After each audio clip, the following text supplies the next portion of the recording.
কবরের মধ্যে গড়াগড়ি করলেন এবং শেষ মুহূর্তে আল্লাহর নবী কবর শেষ করে সমস্ত সাহাবায়ে কেরাম বিদায় নিলেন। আল্লাহর নবী কবরের পাশে দাঁড়িয়ে আছে, জোরে বলুন সুবহানাল্লাহ। সুবহানাল্লাহ।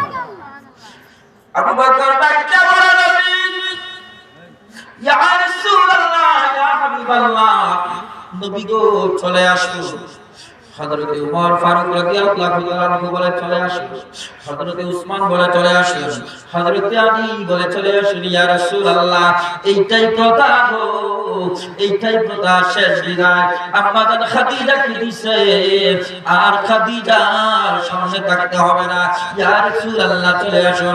আল্লাহর নবী ডাকতে বলে, আমার সাহাবীরে, আবু বকর সিদ্দিক, উমর ফারুক, উসমান, আলী, তোমাদের আম্মা জানকে আমি কথা দিয়েছি, কবরে আমি মুনকার নাকিরের সওয়ালের জবাব খাদিজার পক্ষ থেকে আমি দিব। জোরে করুন না সুবহানাল্লাহ।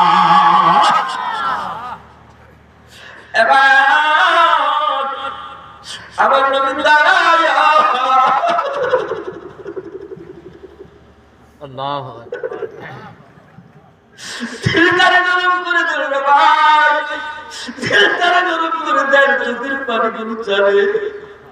আজকের মা এসপাপিল হয়ে যাবে রে ভাই।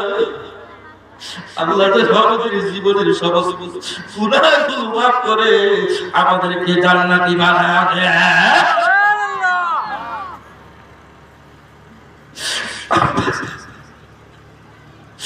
খাদিজাতুল কুবরা রাদিয়াল্লাহু তাআলা কবরের মধ্যে যখন আমার নবী দাঁড়ায় না, ফুটা চোখের পানি কবরের উপরে পড়ে যায়। আমার আল্লাহ ডাকতে বলে, জিবরাইল রে, দেরি করো না। আমার নবীর কাছে যায় তুমি হাজির হয় না। চিৎকার দিয়ে বলেন, ইয়া রাসূলুল্লাহ। কিভাবে জিবরাইল এসে বলে, ইয়া রাসূলুল্লাহ, ইয়া হাবিবাল্লাহ, নবী গো, আপনার চোখের পানি যখন কবরে খাদিজার কবরে পড়েছে গো নবী, আবার আল্লাহ ঘোষণা দিয়ে দিয়েছে, যেই কবরের পাশে মদিনার নবী দাঁড়ায় আছে, কিয়ামত হয়ে যাবে, খাদিজার কবরে মুনকার নাকির আসবে না। ইয়া রাসূলুল্লাহ, ইয়া হাবিবাল্লাহ, যার খবরে মুনকার নাকির আসবে না, কারণ আমার আল্লাহ নিজে খাদিজা মুনকার নাকিরের সওয়ালের জবাব ব্যবস্থা করে দিয়েছে।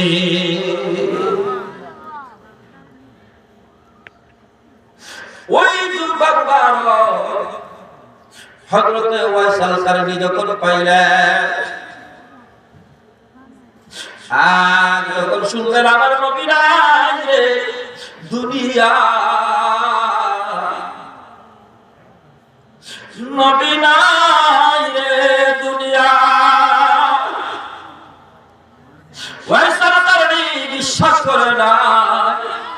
ওয়াইসাল কারনী বিশ্বাস করে নাই, কেন হইতে পারে না, মদিনার নবী কে আমি না দেখা পর্যন্ত মদিনার নবী বিদায় নিতে পারে না। মদিনার নবী বিদায় নিতে পারে না। অস্করণী বলে, কে বলেছে আমার নবীরা, তোমরা আমার নবীকে দেখেছো, আমি দেখি না, কিন্তু এক মুহূর্তের জন্য, সেকেন্ডের জন্য আমার নবী আমার কাছ থেকে অন্য মনস্ক হয় না। এবার ওয়াইসাল কারনী বলেন, জুব্বাটা হাতে নিয়া তিনি আন্দর মহলে চলে গেলেন। সাজদা করে বলেন, আল্লাহ, তোমার বন্ধুরে আমি দেখি না, এসকে মহব্বতের চক্ষু দ্বারা আমি তোমার বন্ধুকে দেখেছি। গোপনী চক্ষু দ্বারা আমি তোমার বন্ধুকে দেখেছি। তোমার বন্ধু আমার জন্য জুব্বা পাঠাইছে উপহার, নবী আমার জন্য জুব্বা পাঠাইছে। ও আল্লাহ, তোমার বন্ধু আমার জন্য জুব্বা পাঠাইছে, উম্মতের জন্য দোয়া করার কথা বলছে। ও আমার আল্লাহ, যতক্ষণ পর্যন্ত গুনাহগার উম্মতকে তুমি ক্ষমা না করবা, আমি ওয়াইসাল কারনি সাজদা থেকে মাথা উঠাইব না। নবীর জুব্বার দাম আছে কিনা? দাম জোরে কোন নবীর জুব্বার দাম আছে কিনা? আছে। আমি সাজদা থেকে মাথা উঠাবো। এমনি ভাবে ওয়াইসাল কারনি সাজদায় করে কাঁদতেছিল। সময় বিলম্ব হচ্ছে। হযরত উমর দেখে মনে ওয়াইসাল কারনি সাজদা থেকে মাথা উঠা, হযরতে ওয়াইসাল কারনি সাজদা থেকে মাথা উঠায়া বলে, উমর কি সর্বনাশ করলা রে, যতক্ষণ পর্যন্ত আমার আল্লাহ গুনাহগার উম্মতকে maaf করবে না, ততক্ষণ পর্যন্ত আমি ওয়াইসাল কারনি এই জমিন থেকে মাথা উঠাইতাম না। তবে জেনে রাখো,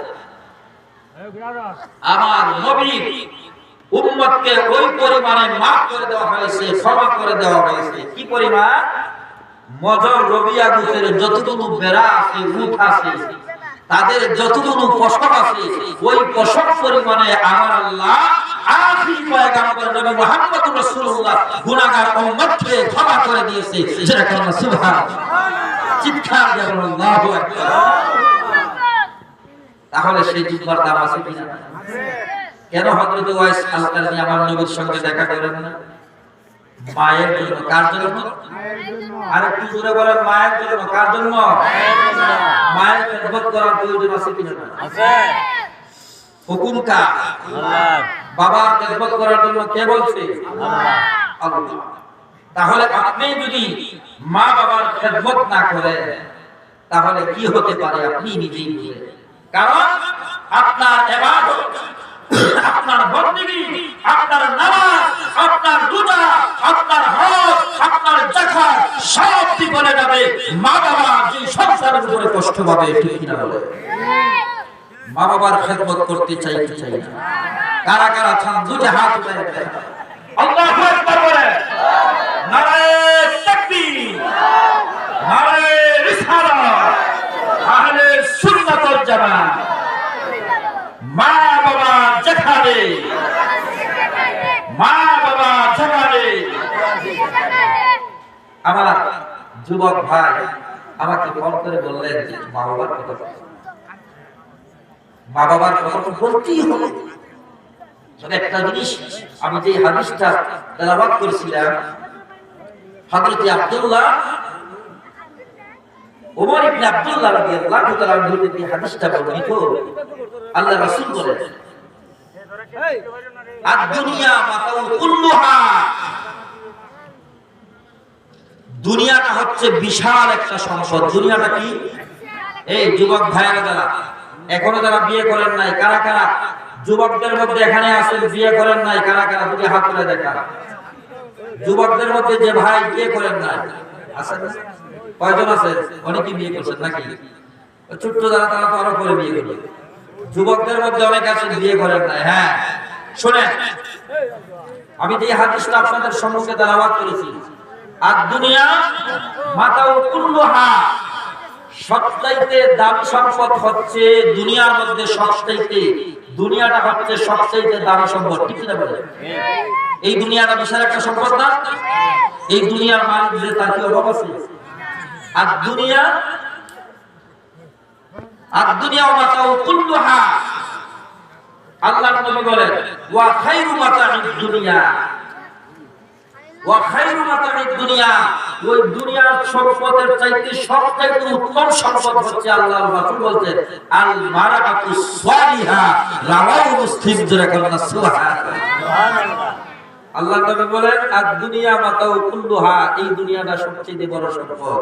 আবার বলেছেন ওয়া খায়রু মাতাউদ দুনিয়া, এর চাইতে বড় সম্পদ আল মারআতুস সালিহা, উত্তম সম্পদ হলো নেককার স্ত্রী। জোরে বলেন সুবহানাল্লাহ।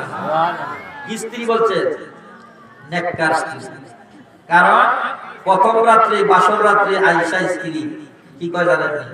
কয় তোমার মাকে যদি তুমি ভালোবাসো তো আমি তোমাকে লাইক করি না।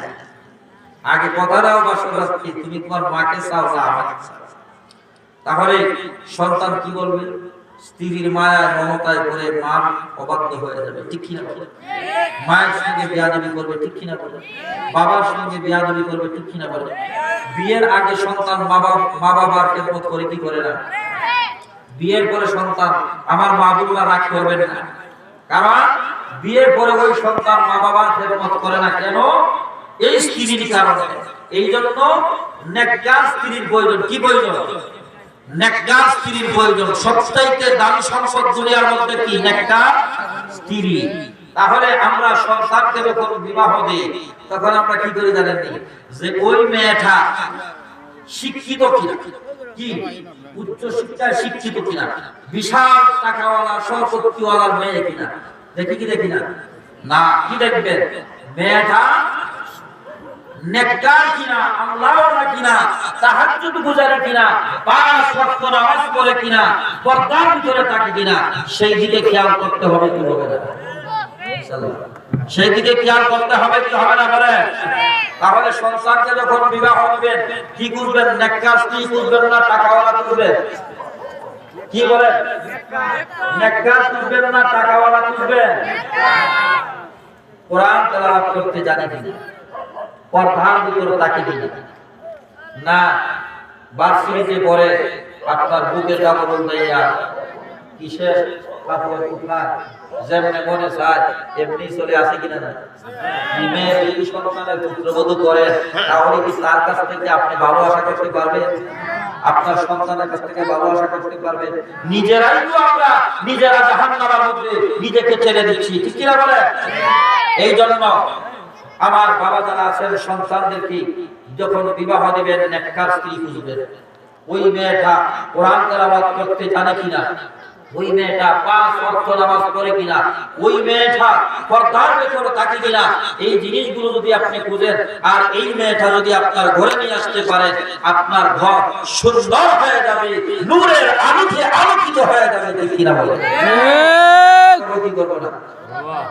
এবং আমার বাবারা যারা বিয়ে করেছেন ভাইয়েরা, আমি আপনাদেরকে অনুরোধ করে বলবো বিবিকে তো সম্মান দিতেই হবে, স্ত্রীকে সম্মান দিতে হবে না? স্ত্রীকে মর্যাদা, স্ত্রীর মর্যাদা দিবে, মাকে মায়ের মর্যাদা দিবে, বাবাকে বাবার মর্যাদা দিবে।